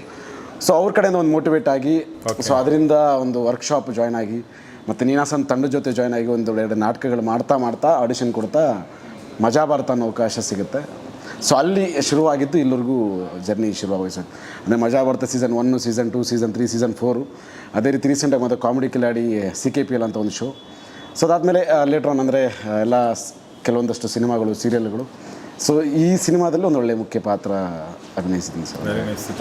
ಹೆಸರು ಸೀತಾರಾಮನೇನಾ? ನೀವು ಸೀತಾರಾಮನೇ ಸರ್, ಅಂದರೆ ಬರ್ತ್ನೇಮ್ ಯಾವುದು ಸೀತಾರಾಮ ಅಂತ. ಇನ್ನು ನಮ್ಮ ಗಜೇಂದ್ರ ಅಂತ. ಗಜೇಂದ್ರ ಅವರೇ, ನೀವು? ನಂದು ಚಿಕ್ಕಮಗಳೂರು ಜಿಲ್ಲೆ ಸರ್, ಮೂಡಿಗೆರೆ ತಾಲೂಕು. ಅಂದರೆ ಕೊಟ್ಟಿಗೆರದಿಂದ ಹೊರನಾಡಿಗೆ ಹೋಗೋ ಹತ್ರ ಒಂದು ಮರಸಾಣಿಗೆ ಅಂತ ಬರುತ್ತೆ. ಅಲ್ಲಿ ನಾನು ಓದಿದ್ದು ಹುಟ್ಟಿದ್ದೆಲ್ಲ ಅಲ್ಲೇ. ಅದಾದ ನಂತರ ಒಂದು ಪೇಪರ್ ತುಂಡು ಮುಖಾಂತರ ನೀನಾಸಂ ಪರಿಚಯ ಆಯಿತು ನನಗೆ. ಅಲ್ಲಿಗೆ ನೀನಾಸಂಗೆ ಬಂದೆ 2006-07ಕ್ಕೆ. ಅಲ್ಲೊಂದು 4 ವರ್ಷ ಒಂದು ಡಿಪ್ಲೊಮೊ 1 ವರ್ಷ ಕೋರ್ಸ್ ಮಾಡಿ ಆಮೇಲೆ ತಿರುಗಾಟ ಮಾಡಿದೆ ಆಲ್ ಓವರ್ ಕರ್ನಾಟಕದಲ್ಲಿ. ಅದಾದಮೇಲೆ ಒಂದು ಬೆಂಗಳೂರಿಗೆ ಬಂದೆ, ಸೀರಿಯಲ್ ಮಾಡೋಕ್ಕೆ ಶುರು ಮಾಡಿದೆ. ಆ ಸೀರಿಯಲ್ ಮಾಡೋ ಟೈಮಿಗೆ ಆಡಿಷನಲ್ಲಿ ಕಾಮಿಡಿ ಕಿಲಾಡಿ ಸಿಕ್ತು. ಅದಾದಮೇಲೆ 1-2 ಧಾರಾವಾಹಿ ಮಾಡಿದೆ. ಈಗ ಎಲ್ಲ ಕಾಮಿಡಿ ಕಿಲಾಡಿಗಳು ತುಂಬ ಜನ ಅಲ್ವಾ? ಹೌದು ಸರ್, ತುಂಬ. ಅಂದ್ರೆ ಅದು ಮೆಟ್ಲಾಗ್ಬಿಟ್ಟೆ ಸರ್. ಅಂದ್ರೆ ನಮಗೆ ಸಡನ್ನಾಗಿ ಅವಕಾಶ, ಟ್ಯಾಲೆಂಟ್ ಇದ್ದರೆ ಪಟ್ಟನ ಸಿಗಬೇಕು ಅಂತಂದ್ರೆ ನಮ್ಗೆ ಆಡಿಷನ್ ಮುಖಾಂತರ ರಿಯಾಲಿಟಿ ಶೋಗಳಿಂದ ಜಾಸ್ತಿ. ಅಂದರೆ ತುಂಬ ಜನ ಈಗ ಅಂದರೆ ರಿಯಾಲಿಟಿ ಶೋಸಿಂದನೇ ಹೊರಗಡೆ ಬಂದು ತುಂಬ ಬದುಕು ಕಟ್ಕೊಂಡ್ರು ತುಂಬ ಆಗಿದೆ ಸರ್. ಆ ಕಡೆ ಮಜಾ ಬರುತ್ತೆ, ಈ ಕಡೆ ಕಾಮಿಡಿ ಕಿಲಾಡಿ ಅಂತ ಹೇಳಿ ಶೋ. ಸೊ ಹಾಗೆ ಇನ್ನು ನಮ್ಮ ಸರ್ ನನ್ನ ಹೆಸರು ಶ್ರೀಕೃಷ್ಣ ಅಂತ. ಶ್ರೀಕೃಷ್ಣ ಭಟ್. ಹೌದು, ನಾನು ಮೂಲತಃ ಕುಕ್ಕೆ ಸುಬ್ರಹ್ಮಣ್ಯದಿಂದ ಒಂದು 30 ಕಿಲೋಮೀಟರ್ ದೂರ ಒಂದು ಪುಟ್ಟ ಹಳ್ಳಿ ಬೆಳ್ಳಾರೆ ಅಂತೇಳಿ, ಅಲ್ಲಿ ಹುಟ್ಟಿ ಬೆಳೆದವನು. ಆಮೇಲೆ ಸುಬ್ರಹ್ಮಣ್ಯ ಶಿಫ್ಟ್ ಆಗಿದ್ದು ನಾವು. ಸೊ ನನ್ನ ಲೈಫ್ ಬಂದುಬಿಟ್ಟು ಒಂದು ಸಿನಿಮಾ ಥಿಯೇಟ್ರಿಂದ ಸ್ಟಾರ್ಟ್ ಆಗುತ್ತೆ ಇಲ್ಲಿ ವೈಟ್ ಫೀಲ್ಡ್, ಬೆಂಗಳೂರು ವೈಟ್ ಫೀಲ್ಡಲ್ಲಿ ಒಂದು ಥಿಯೇಟ್ರಲ್ಲಿ. ಹಾಗೆ ಬೆಳೀತಾ ಸಿನಿಮಾಗಳು ಅವಕಾಶ ಸಿಗ್ತಾ ಇವಾಗ ಇಲ್ಲಿ ತನಕ ರೀಚ್ ಆಗಿದ್ದೀನಿ ಸರ್. ಥಿಯೇಟ್ರಲ್ಲಿ ಒಂದು ಟಿಕೆಟ್ ಕೊಡೋದು, ಆಮೇಲೆ ಚೆಕ್ ಮಾಡೋದು, ಆ ಥರ ಎಲ್ಲ ಮಾಡಿದ್ರೆ ಕೆಲಸ. ಹೌದು, ಒಂದು ವರ್ಷ ಮಾಡಿದೆ. ಬ್ಯಾಟ್ರಿ ಬಿಡೋನು ಸಿನಿಮಾದಲ್ಲಿ. ಹೌದು. ಸೊ ಅಲ್ಲಿ ಕಾಣಿಸಿತ್ತು ಒಂದು ದಿವಸ ಬರಬೇಕು. ನಾವು ಬಿಟ್ಟಿದ್ವಿ. ನೀವು ಬಿಟ್ಟಿದ್ರೆ ಹಾಂ ಸರ್, ಚಂದ್ರೋದಯ ಥಿಯೇಟ್ರ್ ಇತ್ತಲ್ಲ ಎಲ್ಲಿ? ಅಕ್ಕ ವಿದ್ಯಾಪೀಠ ಸರ್ಕಲ್, ಅದರಲ್ಲಿ ಆ್ಯಕ್ಚುಲಿ ಮಾಡಿದ್ದೀನಿ ನಾನು. ಇಲ್ಲ ಅಂದ್ರೂ ಒಂದು 3 ವರ್ಷ ಮಾಡಿದ್ದೀನಿ. ಓಕೆ.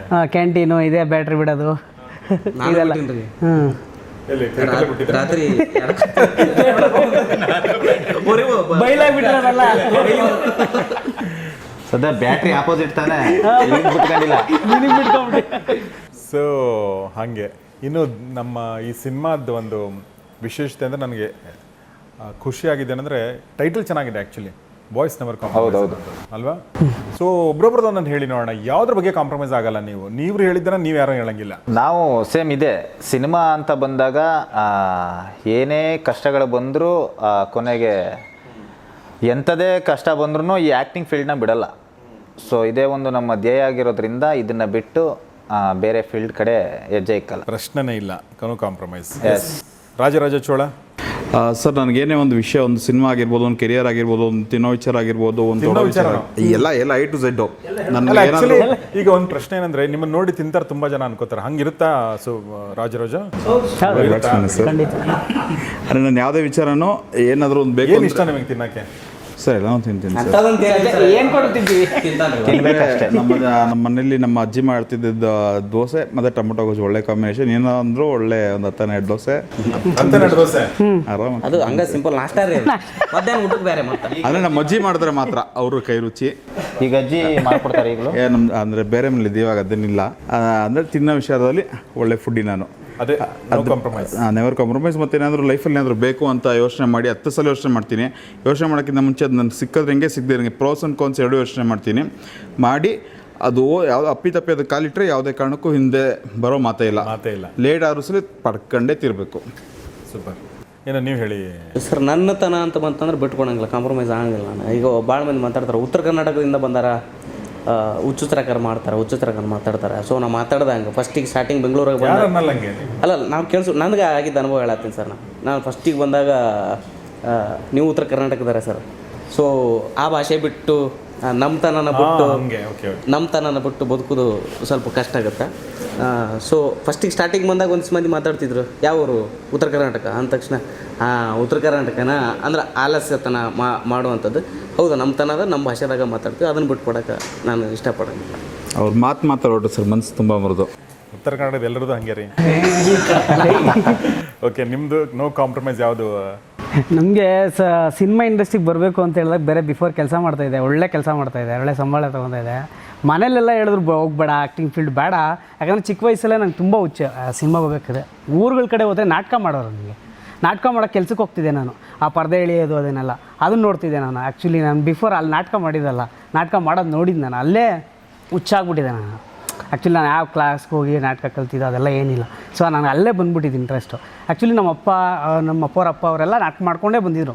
ನಟರ ಫ್ಯಾಮಿಲಿ? ಹೌದು. ಅವ್ರು ಆ್ಯಕ್ಚುಲಿ ಸೆಂಟ್ರಲ್ ಕಟ್ ಮಾಡಿಬಿಟ್ರು. ಅವರು ಊರು ಬಿಟ್ಟು ಬಂದುಬಿಟ್ಟು ಇಲ್ಲಿ ಬೆಂಗಳೂರಲ್ಲಿ ಏನು ಬೇಡಪ್ಪ, ದುಡ್ಕೊಂಡು ಒಂದು ಮನೆ ಮಾಡ್ರೆ ಸಾಕು ಅಂತ ಅವ್ರು ಅಲ್ಲಿಗೆ ಫಿಕ್ಸ್ ಆಗಿಬಿಟ್ಟಿದ್ರು. ನಮಗೇನು ಬಂತು ಗೊತ್ತಲ್ಲ, ಅದೇ ಬ್ಲೇಡ್ ಅಲ್ಲಿಂದ ಸ್ಪಾರ್ಕ್ ಆಗಿ ತಿರ್ಗಾ ನಾವು ಹೋಗ್ಬೇಕು ಅಂದರೆ ಸೆಟ್ಲ್ ಆಗಲೇಬೇಕು ಅಂತೇಳಿ ನಮ್ಗೆ 3 ಜನ ಅಕ್ಕಂದಿರು ಬೇರೆ. ಅವ್ರಿಗೆ ಮದುವೆ ಮಾಡೋ ಜವಾಬ್ದಾರಿ ನಾನು ಒಬ್ಬನೇ ಗಂಡು. ನಾನು ಕಷ್ಟಪಟ್ಟು ಅವ್ರಿಗೆಲ್ಲ ಮದುವೆ ಮಾಡಿ ಇನ್ನೇನು ಆಯ್ತಪ್ಪ ಸೆಟ್ಲು, ಅವ್ರದ್ದೆಲ್ಲ ಸೆಟ್ಲ್ ಆಯ್ತಲ್ಲ, ಇನ್ನು ನನ್ನ ಲೈಫ್ ನೋಡ್ಕೊಳ್ಳೋಣ ಅಂತ ಟೈಮಲ್ಲಿ ನನ್ನ ಲೈಫ್ ನೋಡ್ಕೊಳೋದು ಬೇಡ, ನಾನು ಸಿನಿಮಾದಲ್ಲಿ ನಾನು ಅಚೀವ್ಮೆಂಟ್ ಮಾಡೋಣ ಅಂತೇಳಿ ನಾನು ಅಚೀವ್ಮೆಂಟ್ 3 ಜನರು ಮದುವೆ ಮಾಡಿಸ್ಬಿಟ್ಟೆ. ನಿಮ್ದು ಮದುವೆ ಆಗಿಲ್ಲ? ಇನ್ನೂ ಆಗಿಲ್ಲ ಸರ್. ಆಗಬೇಕು. ಇಲ್ಲ ಏನ್ ತೊಂದರೆ ಇಲ್ಲ, ಈ ವರ್ಷ ಆಗ್ಬಿಡ್ತೀವಿ, ಏನ್ ತೊಂದರೆ ಇಲ್ಲ. ಅದಕ್ಕೂ ಕಾಂಪ್ರಮೈಸ್ ನಿನ್ನೆ ಸರ್ ಮದುವೆನೇ ಆಗಲ್ಲ ಅಂದ್ಬಿಟ್ಟೆ ನಿನ್ನೆ. ಸರ್ ಆಗಲೇ ಅವರು ಈಗ ಅಮ್ಮ ಬೇರೆ ಒಬ್ಬರೇ ಇರ್ತಾರೆ, ಸೊ ಆಗಲೇಬೇಕು ನಾವು. ನೆನ್ನೆ ಅಮ್ಮ ಸರ್ ನಿನ್ನೆ ಹಿಂಗಂದ್ರೆ ಇವರೆಲ್ಲ ಆಪೋಸಿಟ್. ನಾನು ಕ್ಯಾರೆಕ್ಟ್ರಲ್ಲಿ ಇದ್ದೆ, ಈಗ ಕ್ಯಾರೆಕ್ಟ್ರಲ್ಲಿ ಇಲ್ಲ, ಈಗ ಒರಿಜಿನಲ್ ಕ್ಯಾರೆಕ್ಟ್ರಲ್ಲಿ ಇದ್ದೀನಿ, ಸಿನಿಮಾ ಕ್ಯಾರೆಕ್ಟರ್ ಇಲ್ಲ. ಸೊ ಹಂಗೆ ಸರ್ ಅದನ್ನ ಮುಗ್ದಾದ್ಮೇಲೆ ನಾನು ಹೇಳಿದೆ ಇಲ್ಲಮ್ಮ ನಾನು ಇದರಲ್ಲೇ ಮಾಡ್ತೀನಿ, ಏನೂ ಆಗಲ್ಲ. ಹುಡುಗಿ ನಿಮಗೆ ಇದು ಇಂಡಸ್ಟ್ರಿ ಹುಡುಗಿ ಸಿಕ್ಕರು ಓಕೆನಾ ಅಥವಾ ಬೇರೆ ಹುಡುಗಿ ಬೇಕಾ? ಸರ್ ನಮಗೆ ಬೇರೆ ಫ್ಯಾನ್ ಫಾಲೋವಿಂಗ್ ಅಂತ ಏನು ಬರ್ಗೆಟ್ಟಿಲ್ಲ ನಾನು. ಒಂದು ನಿಮಿಷ ಇರು ಅಂತ ಏನು ಬರ್ಗೆಟ್ಟಿಲ್ಲ ನಾನು ಡ್ಯಾನ್ಸ್ ಫೀಲ್ಡಲ್ಲಿ ಇರೋದು ಸರ್. ನಾನು ಡ್ಯಾನ್ಸ್ ಮಾಸ್ಟ್ರೇ. ಸೊ ಜೂಂಬಾ ಹೇಳ್ಕೊಡ್ತೀನಿ, ಕ್ಲಾಸ್ಗಳಿಗೆ ಹೋಗಿ ಎಲ್ಲ ಹೇಳ್ಕೊಡ್ತೀನಿ. ಸೊ ಅಲ್ಲೇ ಒಂದು ಕ್ಯಾಚ್ ಹಾಕೊಂಡು ಏನೊಂದಾಗತ್ತೆ. ಆಗಿ ಒಳ್ಳೆದಾಗಲಿ. 26 ಮುಗಿದ್ರೊಳಗಡೆ ನೋ ಕಾಂಪ್ರಮೈಸ್. ಅದು ನಿನಗೆ 26 ಆಗ್ತಾ ಇಲ್ಲ, ಆಗಲೇಬೇಕು. ಆಗ್ತಿಲ್ಲ. ನಿಮ್ದು ಏನು ಆಗ್ತಾ ಇಲ್ಲ ಅಂದ್ರೆ ನೋ ಕಾಂಪ್ರಮೈಸ್ ಯಾವುದು? ಸರ್ ಲೇಸಿನೆಸ್ಗೆ ತುಂಬ ಆಗೋಗಿದ್ದೀವಿ ಸರ್. ಲೇಸಿನೆಸ್ಗೆ ಕಾಂಪ್ರಮೈಸ್ ಆಗಬಾರ್ದು ಆ್ಯಕ್ಚುಲಿ. ಅಲ್ಲ ನಿಮ್ದು ಹೇಳಿ ನನಗೆ. ನಂದೇ ತುಂಬ ಲೇಸಿನೆಸ್ಸು. ಹೌದಾ? ಅಂದರೆ ಎದ್ದು ಆ್ಯಕ್ಟಿವ್ ಆಗಿ ಕೆಲಸ ಮಾಡಬೇಕು, ಆ ಹುಮ್ಮಸ್ಸು, ಆ ಹಂಬಲ ಅದೆಲ್ಲ ಇರಬೇಕು ಸರ್. ತುಂಬ ಲೇಸಿನೆಸ್ಸು, ಅದರಿಂದ ಅದೇ ಏನು ಅದು ಸೊ ಆಗ್ತಿಲ್ಲ. ಬೇಕೇ ಬೇಕು ಅಂದರೆ. ಮದುವೆ ಆಗಿದೆ ನಿಮ್ದು? ಇಲ್ಲ ಸರ್, ಮದುವೆ ಆಗಿದೆ. ಕಾಂಪ್ರಮೈಸ್ ಆಗಲ್ಲ. ನಿಮ್ದು ಕಾಂಪ್ರಮೈಸ್ ಪ್ರಶ್ನೆ ಇರಲ್ಲ. ನಿಮ್ದು ತಲೆ ಮೇಲೆ ಕೂದಿಲ್ಲ, ಗಡ್ಡ ಹಿಡಿದು ಅವಳು ಎಬ್ಬಿಸ್ತಾಳೆ ನಿಮ್ಗೆ. ಹೇಳ ನನ್ನ ಮಗನೇ. ನೀವು ಅದು ಆಗಿ ಅದೊಂದು ಬಿಟ್ಟರೆ ಅದೇ ಸರ್. ಅದು ಬಿಟ್ರೆ ಯಾವ್ದು ಬಿಟ್ರೆ? ಸಿಗ್ದೇ ಇರೋಂಥದ್ದೆಲ್ಲ ಏನೂ ಇಲ್ಲ, ಎಲ್ಲ ಆಗುತ್ತೆ. ಅದೇ ಲೇಸಿನೆಸ್ಸಿಂದ ಆಚೆ ಬರುತ್ತೆ. ಅದೇ ನಿಮ್ಮ ಮದುವೆ ಆಗಿ ಅವ್ರಕ್ಕಿಂತ ಮುಂಚೆ ನಿಮ್ಮ ಮದುವೆ ಆಗಿ ನಿಜ ಹೇಳಿದ್ರೆ ಸಿಗ್ತಾರೆ ಸರ್. ಅದಕ್ಕೆ ಸಂಬಂಧ ಇದೆ. ಸಿಗಲ್ಲ, ನಮಗೆ ಸಿಗಲ್ಲ. ಕೂದಲು ಕಡಿಮೆ ಇದೆ ಅಂತ ಅಂದ್ಕೊಂಡಿದ್ದೀರಾ? ಅದೇನು ಸಂಬಂಧ ಇಲ್ರಿ. ಚೆನ್ನಾಗಿದ್ದೀರಿ. ಅಲ್ಲ 4 ಜನ ಕೆಲಸ ಮಾಡೋ ಕೆಲಸ ಒಬ್ಬನೇ ಮಾಡ್ತಾನೆ. ಅದು ಯಾವ ಲೇಜಿನೆಸ್ ನಿನ್ನಲ್ಲಿ ನಿನಗೆ ಕಾಣಿಸ್ತಾ ಇತ್ತು ನನಗೆ ಗೊತ್ತಿಲ್ಲ. ನಾವು ಸೆಟ್ ವರ್ಕ್ ಇದ್ರು ನಮ್ಮ ಶಾರ್ಟ್ ಫಿಲ್ಮ್ಸ್ ಎಲ್ಲ ಕೆಲಸ ಮಾಡ್ತಾನೆ ಸರ್. ಆಕ್ಟಿಂಗು ಮಾಡ್ತಾನೆ, ಪ್ರೊಡಕ್ಷನ್ ಮಾಡ್ತಾನೆ. ಅಷ್ಟೇ ಸರ್, ಎಷ್ಟೇ ಮಾಡಿದ್ರು ಸಾಕಾಗಲ್ಲ ಅನ್ಸುತ್ತೆ. ಅಲ್ಲ ನಿಮಗಲ್ವಾ, ಅದು ಡೈರೆಕ್ಟ್ರಿ ಸಾಕಿದ್ರೆ ಸಾಕು. ಅವ್ರಿಗೆ ಸಾಕಾದ್ರೆ ಬಿಟ್ಬಿಡಿ. ಸಾಕು ಅಂತ ಪ್ರೊಡಕ್ಷನ್ ಅಲ್ಲಿ ಒಂದ್ 4 ಜನ ಇದ್ರೆ ಇವನ್ ಇದಾನೆ ಅಂದ್ರೆ 4 ಜನ ಬೇಡಪ್ಪ ಅವನೊಬ್ನೇ ಇಟ್ಕೊಳ್ಳಿ ಅನ್ನೋ ತರ. ನೋಡಿ ಇದು ನಿಮ್ಮ ಅಸೆಟ್. ಪ್ರೊಡಕ್ಷನ್ ಹ್ಯಾಂಡಲ್ ಮಾಡ್ತೀನಿ. ಸೊ ಸಾಕು, ಮತ್ತೇನ್ ಬೇಕ್ರಿ? ಒಳ್ಳೆ ಆಕ್ಟಿಂಗು ಮಾಡ್ತೀರಾ. ಮದುವೆ ಆಗ್ಬೋದು ಫೈನಲ್ ಹಾಗೆ ನೋ ಕಾಂಪ್ರಮೈಸ್. ಇನ್ನು ಸೀತಾರಾಮ, ನಿಮ್ದು ನೋ ಕಾಂಪ್ರಮೈಸ್ ಫಿಲಾಸಫಿ ಯಾವುದು? ಸರ್ ಕಾಂಪ್ರಮೈಸ್ ಅನ್ನೋ ಪದ ಆ್ಯಕ್ಚುಲಿ ಅಂದರೆ ಪರ್ಟಿಕ್ಯುಲರ್ ಅಂತ ಹೇಳೋಕ್ಕಾಗಲ್ಲ ಸರ್. ಪ್ರತಿಯೊಂದು ವಿಷಯದಲ್ಲೂ ಕನೆಕ್ಟ್ ಆಗೇ ಆಗುತ್ತೆ ಜೀವನದಲ್ಲಿ. ಸೊ ದೊಡ್ಡವರು ಒಂದು ಮಾತು ಹೇಳ್ತಿರ್ತಾರೆ ಸರ್, ದುಡ್ಡು ಕೊಟ್ಟು ನೋಡು, ಪ್ರೀತಿ ಬಿಟ್ಟು ನೋಡು ಅಂತ. ಅಂದರೆ ಅವೆರಡು ತಾನಾಗೆ ಬರಬೇಕಾಗತ್ತೆ. ದೊಡ್ಡರು ಯಾರು ಹೇಳಿಲ್ಲ, ನೀವೇ ಹೇಳ್ತಾ ಇದ್ದೀರಾ. ನಾನು ಹೇಳ್ತೀನಿ ಅಂದರೆ ಕಾಂಪ್ರಮೈಸ್ ಅನ್ನೋ ಪದ ದುಡ್ಡು ಮತ್ತು ಪ್ರೀತಿ ವಿಚಾರದಲ್ಲಿ ಎಲ್ಲರ ಲೈಫಲ್ಲೂ ಕನೆಕ್ಟ್ ಆಗಿರುತ್ತೆ ಅಂತ ನನ್ನ ವಿಷಯ ಸರ್. ಅಂದರೆ ಪರ್ಟಿಕ್ಯುಲರ್ಲಿ ದುಡ್ಡು ವಿಚಾರದಲ್ಲಿ ಕಾಂಪ್ರಮೈಸ್ ಆಗಿರ್ತಾರೆ ಪ್ರತಿಯೊಬ್ಬರು, ಮತ್ತು ಪ್ರೀತಿ ವಿಚಾರದಲ್ಲೂ ಅಷ್ಟೇ. ಸೊ ಪ್ರತಿಯೊಬ್ಬರು ಜೀವನದಲ್ಲಿ ಕನೆಕ್ಟ್ ಆಗಿರುತ್ತೆ ಅಂತ ನನ್ನ ಟಚ್ ಮಾಡಿದ್ರು. ಟಚ್ ಮಾಡ್ಬಿಟ್ಟ. ಅಂದರೆ ಈಗ ಅಂದರೆ ಪ್ರತಿಯೊಬ್ಬರಿಗೂ ಕನೆಕ್ಟ್ ಆಗುತ್ತೆ ಅಂತ ಸರ್, ನಾಟ್ ಓನ್ಲಿ ಮೀ. ಅಲ್ಲಂದ್ರೆ ಈಗ ನೀವು ಪ್ರೀತಿ ವಿಷಯದಲ್ಲಿ ಕಾಂಪ್ರಮೈಸ್ ಆಗಿದ್ದೀರಾ? ಆಗಿದ್ದೀವಿ ಸರ್, ಖಂಡಿತ. ಪ್ರೀತಿ ವಿಚಾರದಲ್ಲೂ ಆಗಿದ್ವಿ, ಆಫ್ಕೋರ್ಸ್ ದುಡ್ಡು ವಿಚಾರದಲ್ಲೂ ಆಗಿದ್ವಿ. ಯಾವ್ದು ಕಾಂಪ್ರಮೈಸ್ ಆಗಲ್ಲ, ಯಾವ್ದು ಕಾಂಪ್ರಮೈಸ್ ಆಗಿದ್ದೀರಾ? ನಾನು ಕೆಲವೊಂದು ವಿಷಯಗಳು ಸತ್ಯ ಇದ್ದಾಗ ಅದನ್ನು ವಾದ ಮಾಡೋಕ್ಕೆ ಹೋಗಲ್ಲ ಸರ್, ಅದು ಕಾಂಪ್ರಮೈಸ್ ಆಗ್ತೀನಿ. ಅಲ್ಲ, ಸತ್ಯದ ಕಾಂಪ್ರಮೈಸ್ ಆಗಲೇಬೇಕು, ಅದೆಲ್ಲ ಬಿಡಿ, ಅದು ವಿಷಯನೇ ಅಲ್ಲ. ಸತ್ಯದಾಗ ಎಲ್ಲರೂ ಕಾಂಪ್ರಮೈಸ್ ಆಗಲೇಬೇಕಾಗತ್ತೆ. ನಾನು ಒಂದು ಕಾಂಪ್ರಮೈಸ್ ಯಾವುದಕ್ಕೆ ಆಗಲ್ಲ ಅಂದರೆ ಒಂದು ಟೈಮ್ ಸೆನ್ಸಿಗೆ ಸರ್. ಒಂದು ಟೈಮಿಗೆ, ಉದಾಹರಣೆ ನೀವು ಒಂದು ಟೈಮಿಗೆ ಬರೋಕ್ಕೆ ಹೇಳಿರ್ತೀರಿ, ಅಥವಾ ನಾನೀಗ ಟೈಮಿಗೆ ಬರೋಕ್ಕೆ ಹೇಳಿರ್ತೀನಿ, ಆ ಟೈಮಿಗೆ ಬರಲಿಲ್ಲ ಅಂದರೆ ಅದಕ್ಕೆ ನಾ ಕಾಂಪ್ರಮೈಸ್ ಆಗೋದಿಲ್ಲ. ಒಂದೇ. ಇನ್ನೊಂದು ಸುಳ್ಳಿನ ವಿಚಾರಕ್ಕೆ ಕಾಂಪ್ರಮೈಸ್ ಆಗಲ್ಲ. ಕೆಲಸದ ವಿಚಾರದಲ್ಲಿ ಬೆಳಗ್ಗೆ 10:00 ಹೇಳಿದೆ 12:00 ಬಂದವಳೆ ಇವ್ರು ಟೈಮಿಂಗ್ ಬಗ್ಗೆ ಮಾತಾಡ್ತಾರೆ. ಅದು ಬೇಡ, ಕನ್ಫ್ಯೂಷನ್ ಬೇಡ. ಆ್ಯಕ್ಟಿಂಗ್ ವಿಷಯದಲ್ಲಿ ಏನಾದ್ರು ಒಂದು ಪಾತ್ರ ಕೊಟ್ಟಾಗ ಏನೋ ತೇಲ್ಸ್ಬಿಡ್ಬೇಕು, ಏನೋ ಮುಗಿಸ್ಬಿಡ್ಬೇಕು, ಅದು ನಿಮ್ಮ ಕೈಲೆಲ್ಲ ಬಿಡಿ. ಅವ್ರು ಕಾಂಪ್ರಮೈಸ್ ಆಗ್ತಾರೆ, ಡೈರೆಕ್ಟರ್ ಕಾಂಪ್ರಮೈಸ್ ಆದರೆ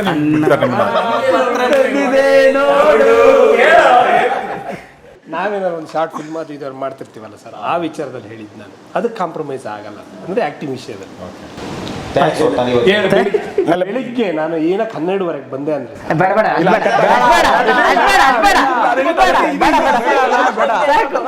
ನಾನು 2 ದಿವಸ ಮೊದಲೇ ಹೇಳಿದ್ದೆ. ಅದೊಂದು ಫಿಲ್ಮಿಂದು ಪ್ರಮೋಷನ್ ಇತ್ತು ಸರ್.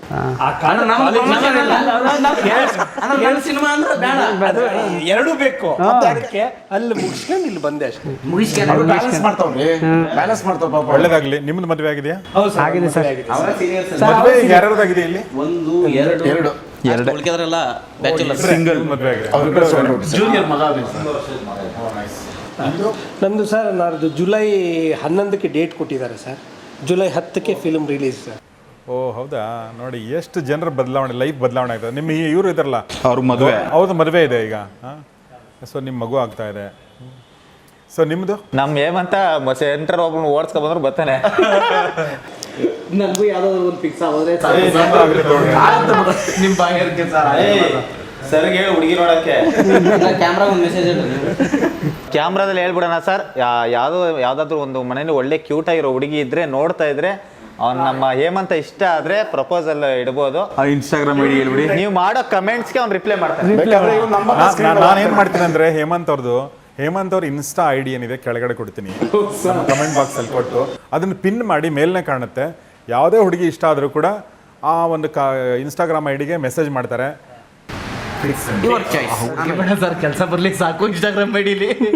ಎಲ್ಲ ಬರಲಿ, ಹುಡುಗಿ ಬರಲಿ. ಯಾವ ನಿಮ್ಮದು ಬೆಂಗಳೂರಿನ? ಮೂಲತಃ ಮೈಸೂರು, ಬಟ್ ಹುಟ್ಟಿದ್ದು ಬೆಳೆದಿದ್ದೆಲ್ಲ ಬೆಂಗಳೂರೇ ಸರ್. ತಂದೆಯವರು ಮೈಸೂರು. ಆಕ್ಟರ್ ಪ್ರೊಫೆಷನಲ್ ಆಗಿ. ಹೌದು ಸರ್. ಇವಾಗ ಒಂದು ಚೆನ್ನಾಗಿ ನಡೀತದೆ ಜೀವನ? ನಡೀತದೆ ಸರ್. ಒಳ್ಳೆ ಪಣ ಇಲ್ಲ ಸರ್. ನೆಲಮಂಗಲದಿಂದ ಬರ್ತೀರಾ ಡೈಲಿ ನೀವು? ಓಡಾಡಲೇಬೇಕಲ್ಲ sir. Okay okay okay. Nelamangala ಹುಡುಗಿ ಆ ಕಡೆ ಇದ್ರೂ ನಡೆಯುತ್ತೆ. ಹಾಸನ, ನೆಲಮಂಗಲ.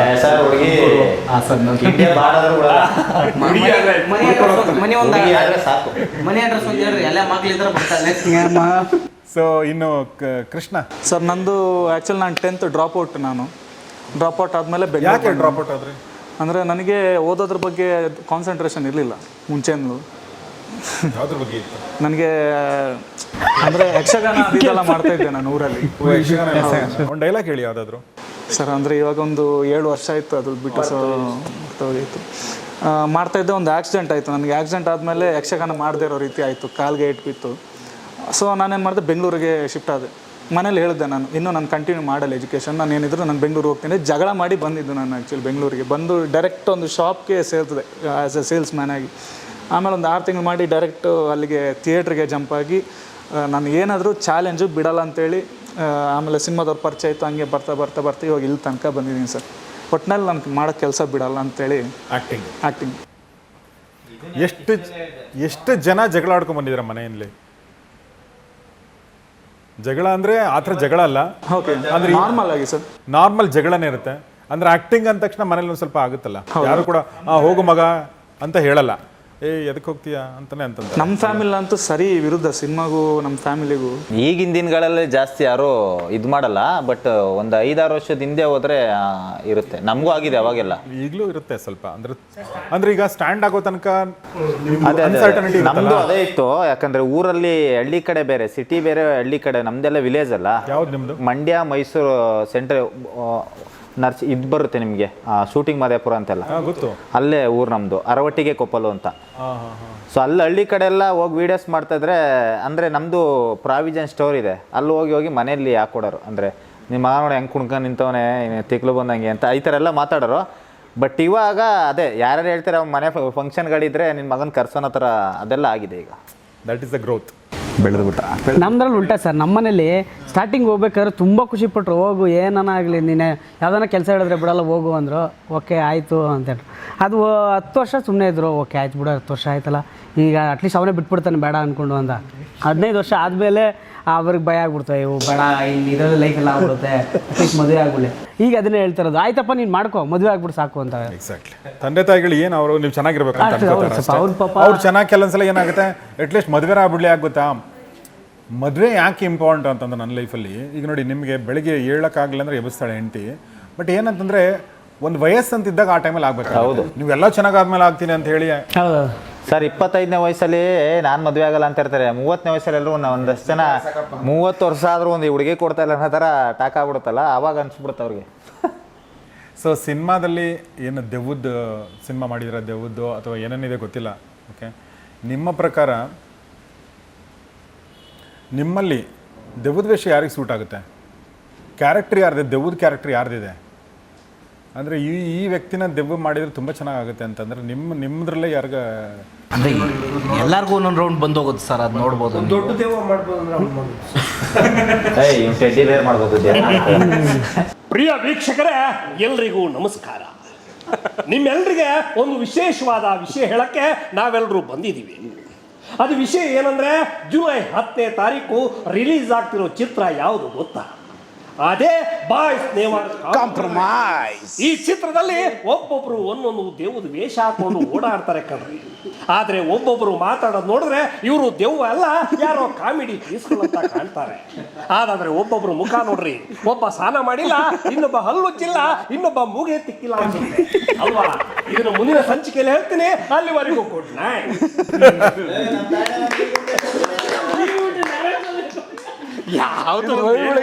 ಇದು ಕ್ರೈಮ್ ಡೈರಿ, ಇದು ETV ಕ್ರೈಮ್ ಡೈರಿ. ಸೊ ಒಳ್ಳೇದಾಗಲಿ ಎಲ್ಲ ತಂಡಕ್ಕೆ. ನಾನು ಏನಂದರೆ ಹೊಸದು ಒಂದು ಪ್ರತಿಭೆಗಳ ಒಂದು ಏನೊಂದು ಸುನಾಮಿ ಬಂದಿದೆ ಆ್ಯಕ್ಚುಲಿ, ಸೋಷಿಯಲ್ ಮೀಡಿಯಾದಿಂದ ಬಂದಿದೆ. ಬಟ್ ಏನಂದರೆ ಅದು ಎಲ್ಲ ಬಂದು ಒಂದು ಹಂತಕ್ಕೆ ನಿಂತ್ಕೊಂಡಿದೆ, ಮತ್ತು ಸ್ಟಾರ್ಗಳಾಗಬೇಕಾಗಿದೆ. ಹೊಸ ಸ್ಟಾರ್ಗಳು ಕನ್ನಡ ಇಂಡಸ್ಟ್ರಿ ಬರಬೇಕು. ಅದು ಕಾಮಿಡಿಯನ್ಸ್ ಇರ್ಬೋದು, ಪೋಷಕ ನಟ ಇರ್ಬೋದು, ಹೀರೋ ಇರ್ಬೋದು, ಯಾರೇ ಇರ್ಬೋದು. ಸ್ಟಾರ್ ಅಂದರೆ ನಿಮ್ಮನ್ನು ನೋಡಿ ಥಿಯೇಟ್ರಿಗೆ ಬರ್ಬೇಕು ಜನ, ಅದಕ್ಕೆ ಸ್ಟಾರ್ ಅಂತಾರೆ ಅಲ್ವಾ? ಹೌದು. ಅಂಥ ಸ್ಟಾರ್ಗಳು ನೀವಾಗಲಿ ಅಂತ ನಾನು ಹಾರೈಸ್ತೀನಿ. Thank you thank you so much. ಕನಸುಗಳು ಈಡೇರಲಿ ಮತ್ತು ಈ ಸಿನಿಮಾ ಹಿಟ್ ಆಗಲಿ. ಬೇಸಿಕಲಿ ಬಾಯ್ಸ್ ನೆವರ್ ಕಾಂಪ್ರಮೈಸ್, ಇದು ಟೈಟ್ಲ್ ಅಂದರೆ ತುಂಬ ಚೆನ್ನಾಗಿದೆ. ನಮ್ಮ ಜನ ಒಂದು ಮಾಡ್ಕೊಂಡಿದ್ದಾರೆ, ಒಳ್ಳೆ ಸಿನಿಮಾ ಕೊಡದೇ ಇದ್ರೆ ನೋ ಕಾಂಪ್ರಮೈಸ್ ಅಂದ್ಕೊಂಡಿದ್ದಾರೆ. ಹೌದು ಸರ್. ಹಿಂಗಾಗಿ ಒಳ್ಳೆ ಸಿನಿಮಾ ಕೊಡಲಿಲ್ಲ ಅಂದರೆ ವಿ ಡೋಂಟ್ ಕಮ್ ಅಂತ ಅವರು ಅಲಿಖಿತ ಒಪ್ಪಂದ ಮಾಡ್ಕೊಂಡ್ಬಿಟ್ಟಿದ್ದಾರೆ. ಸೊ ಹೀಗಾಗಿ ನಿಮ್ಮ ರೆಸ್ಪಾನ್ಸಿಬಿಲಿಟಿ ಅಥವಾ ನಮ್ಮ ರೆಸ್ಪಾನ್ಸಿಬಿಲಿಟಿ ಏನಂದರೆ ಒಳ್ಳೆ ಸಿನಿಮಾ ಮಾಡೋದು. ಸೊ ಆ ಸಿನಿಮಾ ಉಜ್ವಲ ಜಗದಾಳೆ ಅವರ ಪ್ರೊಡಕ್ಷನಲ್ಲಿ, ಹರೀಶ್ ಅವರ ನಿರ್ದೇಶನದಲ್ಲಿ ಬಂದಿದೆ ಅಂತ ಅನ್ಕೋತೀನಿ. ಮತ್ತು ಅವರ ಒಂದು ಸಿನಿಮಾಗೆ ನೀವು ನಿಮ್ಮ ಸಪೋರ್ಟ್ 100% ಕೊಟ್ಟಿದ್ದೀರಿ ಅಂತ ಅನ್ಕೋತೀನಿ. ಹೌದು, ಖಂಡಿತ sir. So thank you Supreeth. Thank you so much sir. All the best ನಿಮಗೆ. Thank you. ಮತ್ತು thanks Raja Chola. Thank you sir. Actually ನಿಮ್ಮ ಹತ್ರ ಇಷ್ಟೊತ್ತು ಮಾತ್ರ ನಿಮ್ಮಂಥ ಸೀನಿಯರ್ ಜರ್ನಲಿಸ್ಟ್ ಹತ್ರ ಮಾತ್ರ ಇದ್ದ ನಮ್ಮ ಒಂದು ಭಾಗ್ಯ ಅಂತ ಹೇಳಿ ಸರ್. ನಮಗಿಂತ ದೊಡ್ಡ ಸೀನಿಯರ್ ನೀವು ಅಷ್ಟು ಅದೇ ಹೇಳ್ದಂಗೆ ಹೆಡ್ ಮಾಸ್ಟರ್ನ ಫೇಸ್ ಮಾಡ್ದಂಗೆ ಆಯ್ತು. ಎಸ್, ಜುಲೈ 10ನೇ ತಾರೀಕಿಗೆ ನಮ್ಮ ಸಿನಿಮಾ ರಿಲೀಸ್ ಆಗತೈತಿ. ದಯಮಾಡಿ ಎಲ್ಲರೂ ಥಿಯೇಟ್ರಿಗೆ ಬಂದು ಸಿನಿಮಾ ನೋಡ್ರಿ. Boys never compromise. ಆಗ್ತಾ ಇಲ್ಲ, ನಿಮ್ಮ ಬೆಂಬಲ ಬೇಕು. ನಮಸ್ಕಾರ. Say no to piracy. So ಸ್ನೇಹಿತರೆ, ಗೌರಿ ಶಕ್ತಿ ಸ್ಟುಡಿಯೋದ ಬಾಯ್ಸ್ ನೆವರ್ ಕಾಂಪ್ರಮೈಸ್ ಸಂದರ್ಶನದ ಬಗ್ಗೆ ನಿಮ್ಮ ಅನಿಸಿಕೆಗಳನ್ನ ತಿಳಿಸಿ. ಎಲ್ಲಕ್ಕಿಂತ ಮುಖ್ಯವಾಗಿ ಜುಲೈ 10ನೇ ತಾರೀಕು ಸಿನಿಮಾ ನೋಡಿ, ಮತ್ತು ನೋಡಿದ ಮೇಲೆ ನಿಮ್ಗೆ ಇಷ್ಟ ಆದರೆ ಖಂಡಿತ ಅದನ್ನು ಶೇರ್ ಮಾಡಿ, ನಿಮ್ಮ ಸ್ನೇಹಿತರೊಂದಿಗೆ ಶೇರ್ ಮಾಡಿ, ನಿಮ್ಮ ಸೋಷಿಯಲ್ ಮೀಡಿಯಾಗಳಲ್ಲಿ ಶೇರ್ ಮಾಡಿ. ಯಾಕೆಂದರೆ ಒಂದು ಆಕ್ಸಿಜನ್ ಬೇಕಾಗಿದೆ ಕನ್ನಡ ಇಂಡಸ್ಟ್ರಿಗೆ. ಅದು ಆಕ್ಸಿಜನ್ ಎಲ್ಲಿಂದ ಬರುತ್ತೆ ಗೊತ್ತಿಲ್ಲ. ಒಂಥರ ICUಗೆ ಹೋಗೋ ಥರ ಆಗ್ಬಿಟ್ಟಿದೆ. ಒಳ್ಳೆ ಸಿನಿಮಾಗಳು ಬಂದರೆ ಮತ್ತೆ ಚೇತರಿಸ್ಕೊಳ್ಳುತ್ತೆ. ಒಂದು ಒಳ್ಳೆ ಸಿನಿಮಾ ಮತ್ತೆ ಜನರನ್ನು ಕರ್ಕೊಂಬರುತ್ತೆ. ಆ ಥರ ಒಂದು ಒಳ್ಳೆ ಸಿನಿಮಾ, ಒಂದು ಹಿಟ್ ಸಿನಿಮಾ ಬೇಕಾಗಿದೆ. ಅದಕ್ಕೆ ಈ ಸಿನಿಮಾ ಒಳ್ಳೇದ ಅಂತ ಅನಿಸಿದರೆ ಖಂಡಿತ ಅದನ್ನು ನಿಮ್ಮ ಬೆಂಬಲ ಇರಲಿ ಅಂತ ಹಾರೈಸ್ತೀನಿ. ನೋಡ್ತಾರೆ ಗೌರಿ ಶಕ್ತಿ ಸ್ಟುಡಿಯೋ, ಮತ್ತು ಖಂಡಿತ ನೋಡಿ boys never compromise on July 10th. ನಮಸ್ಕಾರ.